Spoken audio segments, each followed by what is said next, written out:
Operation सिंदूर में बुरी तरह से मार खाए पाकिस्तान की अब मिलिट्री स्ट्रेटजी भी उथल पुथल हो चुकी है। पाकिस्तान की सेना और पाकिस्तान की खुफिया एजेंसी आईएसआई अब पूरी तरह से 3 बड़े आतंकी संगठनों को अपने कंट्रोल में ले चुकी है। जी हां, सूत्रों से जो जानकारी मिली है कि हिजबुल मुजाहिदीन, लश्कर ए तैयबा और जैश ए मोहम्मद, ये तीनों बड़े आतंकी संगठन अब पाकिस्तानी सेना के कंट्रोल में हैं। पाकिस्तानी खुफिया एजेंसी आईएसआई ने इन तीनों संगठनों के लिए 100 करोड़ रुपया सालाना बजट भी रखा है और ऐसा इसलिए किया जा रहा है ताकि बलूचिस्तान में 2 बड़े मुल्कों जिसमें यूएसए और चाइना, इन दोनों के हितों को ध्यान में रखा जाए और उन्हें सुरक्षा कवच भी मुहैया करवाया जाए। दरअसल बलूचिस्तान में Baloch liberation army, Tehrik-e Taliban of Pakistan, इन दोनों संगठनों से पाकिस्तान की सेना और पाकिस्तानी खुफिया एजेंसी पूरी तरह से बौखलाई हुई है।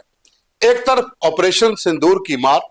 और दूसरी तरफ बलूचिस्तान में लगातार पाकिस्तानी सेना और पाकिस्तान की एडमिनिस्ट्रेशन पर हो रहे हमलों से पूरी तरह से पाकिस्तान की मिलिट्री स्ट्रेटजी पूरी तरह से बिखर चुकी है। अब एक नया एजेंडा लेकर पाकिस्तान की एजेंसी सामने आई है और यह षड्यंत्र जो रचा जा रहा है उसमें drone and digital war. Drone and digital war means LOC और इंटरनेशनल बॉर्डर के ऊपर जम्मू कश्मीर में ड्रोन की मूवमेंट ज्यादा की जाए,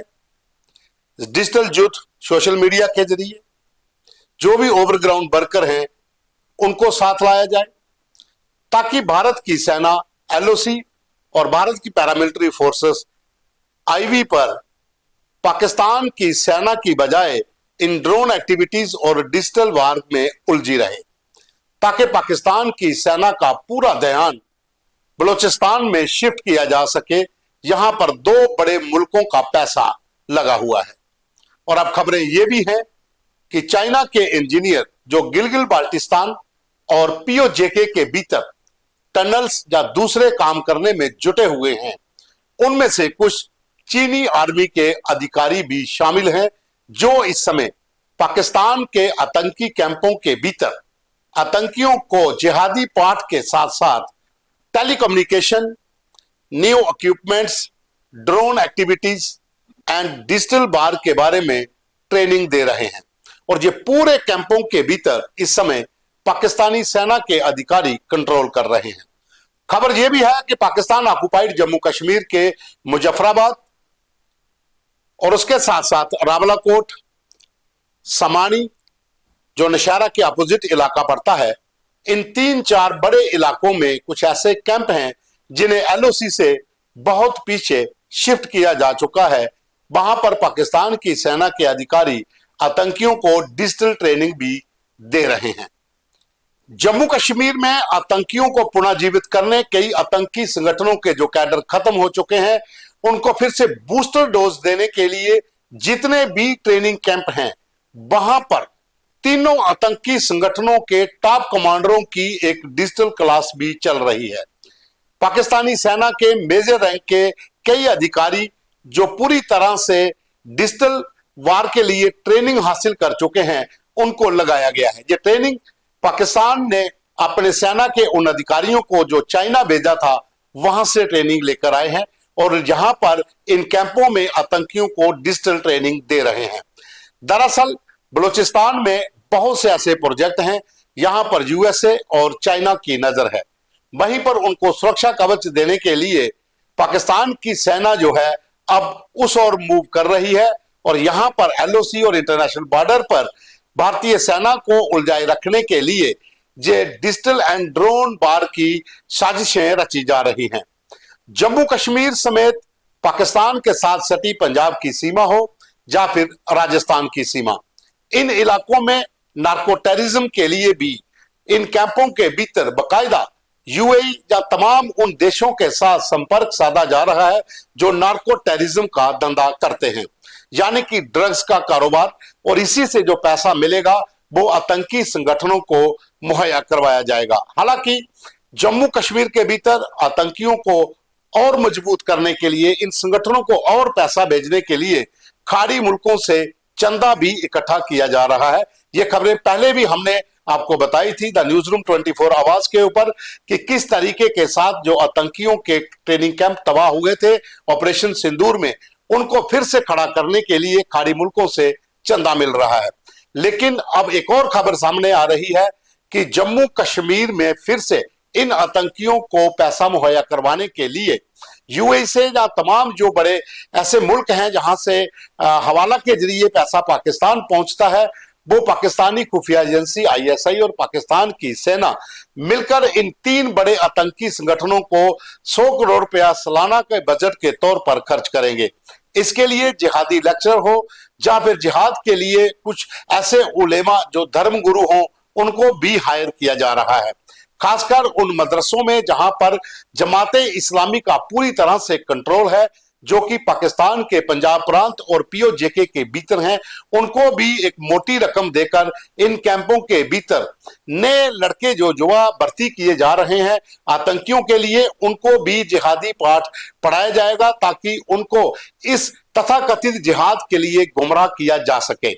और खबरें ये भी हैं कि इस पूरे खेल के पीछे 2 बड़ी कंट्री, जैसा कि मैंने पहले नाम बताया, यूएसए और चीन, ये एक मोटी रकम पाकिस्तान की सेना और आईएसआई को मुहैया करवा रही हैं। जाहिर सी बात है कि आने वाले दिन जो हैं वो एलओसी और इंटरनेशनल बॉर्डर के ऊपर इस ड्रोन एंड डिजिटल वार के लिए ज्यादा एक्टिव होंगे। और यहां पर सुरक्षा बलों को यह भी एक ध्यान रखना होगा कि पाकिस्तान की सेना जिस तरीके के साथ अब इस नई साजिश का जो पूरा एक खेल रच रही है, उससे किस तरह से निपटा जाए। हालांकि सुरक्षा एजेंसियों ने इन तमाम जितनी भी साजिशें हैं उसके बारे में जो अलर्ट जारी किए हैं, उसके तहत उस ओर भी ध्यान दिया जा रहा है जो पाकिस्तान से सटे हुए अन्य मुल्क हैं या फिर भारत की सीमा के साथ हैं, जिस तरह से नेपाल और बांग्लादेश। यहां पर भी आईएसआई के बहुत से ऐसे डेट क्रिएट किए गए हैं। इन डेट के भीतर उन लोगों को लाया जा रहा है जो पूरी तरह से डिजिटल एंड ड्रोन वार से ट्रेनिंग ले चुके हैं। इन लोगों को चाइना या फिर दूसरे मुल्कों में ट्रेनिंग करवाई गई है। जो एक नए युवा जो सॉफ्टवेयर इंजीनियरिंग कंपनियों में काम करते थे, उनकी मदद भी इसमें ली जा रही है। ये खुलासा सुरक्षा एजेंसियों ने किया है और उसके बाद तमाम जो बॉर्डर के इलाके हैं या बॉर्डर स्टेट है, वहां पर एक हाई अलर्ट भी साउंड कर दिया गया है ताकि पाकिस्तान की इन साजिशों से निपटा जा सके। जाहिर सी बात है कि 3 बड़े आतंकी संगठनों के मुखिया अब पाक सेना की कठपुतली होंगे। पहले भी ये लोग पाकिस्तान की सरकार और पाकिस्तान की सेना के हाथों ही खेलते आए हैं, लेकिन अब पूरी तरह से पाकिस्तानी सेना इनको कंट्रोल करेगी। इसके बारे में आईएसआई ने पूरा अधिकार पाकिस्तान की सेना को दे दिया है, क्योंकि जितनी भी ट्रेनिंग्स होंगी अब पाकिस्तान की सेना इनको करवाएगी। इस समय पाकिस्तानी सेना के chief field marshal Asim Munir पूरी तरह से इन आतंकियों के साथ खड़े हैं। हिजबुल मुजाहिदीन के चीफ सैयद सलाउद्दीन, जैश मोहम्मद का चीफ मौलाना मसूद अजहर और लश्कर तैयबा का चीफ हाफिज सईद, इन तीनों की कमर उस समय टूट चुकी थी जब ऑपरेशन सिंदूर हुआ था। तमाम इनके बड़े जो आतंकी शिविर थे पूरी तरह से नष्ट कर दिए गए थे। लेकिन अब ये तीनों पाकिस्तान की सेना को रिपोर्ट करेंगे। जो भी अधिकारी इन कैंपों के भीतर ट्रेनिंग दे रहे हैं, उसके ऊपर एक ब्रिगेडियर रैंक का अधिकारी डिप्यूट किया गया है। वो अधिकारी अब इन तीनों को कंट्रोल करेगा और उसके बाद जितना भी कैडर आतंकियों का नया भर्ती होगा, उसको जिहादी पाठ के साथ साथ डिजिटल ट्रेनिंग पाकिस्तान की सेना अब अलग अलग कैंपों में देगी। जाहिर सी बात है कि इन कैंपों में जिस तरह से भी ट्रेनिंग होगी, जो भी आतंकी तैयार होंगे, उनके अंदर पहले से ही डर बैठ चुका है कि जिस तरीके से भारत ने ऑपरेशन सिंदूर के समय तमाम कैंपों को तबाह किया था। यही कारण है कि अब पाकिस्तान की सेना और आईएसआई ने उन इलाकों के भीतर अपनी जगह भी ढूंढना शुरू कर दिया है ताकि इन कैंपों को वहां पर शिफ्ट किया जा सके, क्योंकि सुरक्षा एजेंसियों के पास तमाम इन कैंपों का डाटा भी है। हालांकि ऑपरेशन सिंदूर के समय कुछ बड़े कैंपों को टारगेट किया गया था, लेकिन अभी भी कुछ ऐसे कैंप हैं जो नीलम घाटी हो या पीओजेके का इलाका हो, जिन इलाकों के भीतर ये कैंप हैं, वहां पर इनको छेड़ा नहीं गया था, क्योंकि पहले भी उड़ी के बाद कई कैंपों को तबाह किया गया था। अब खबरें यह है कि पाकिस्तान के सटी हुई सीमा जो बलूचिस्तान से लगती है, जिसमें डेरा बाबा गाजी खान का इलाका है या फिर खैबर पख्तूनख्वा का इलाका, इन इलाकों में भी इन कैंपों को शिफ्ट किया जा सकता है, क्योंकि पाकिस्तान की एक ऑलरेडी यूनिट 412 जो कि वहां पर हनी ट्रैप के लिए लोगों को तैयार करती है, वहीं पर इन लोगों को भी शिफ्ट किया जा सकता है। और साथ ही पाकिस्तान की 22 फोर्स जो है, जिस तरह से भारत में भी कई ऐसी फोर्स हैं, इस तरह से पाकिस्तान के भीतर भी एसएसजी के साथ 22 को मिलाया गया है, ताकि इन आतंकियों को वारफेयर, जंगल वारफेयर की ट्रेनिंग भी दी जाए। तो जाहिर सी बात है, इन तमाम ट्रेनिंग्स के लिए, तमाम इतने इंफ्रास्ट्रक्चर के लिए पैसों की जरूरत है, और ये पैसा जो है, ये चाइना और यूएसए की ओर से पाकिस्तान को जो मदद मिल रही है उसी में से खर्च होगा। जैसा कि मैंने पहले बताया कि 100 करोड़ रुपया सालाना बजट जो है अब इन तीनों आतंकी संगठनों के लिए रखा गया है।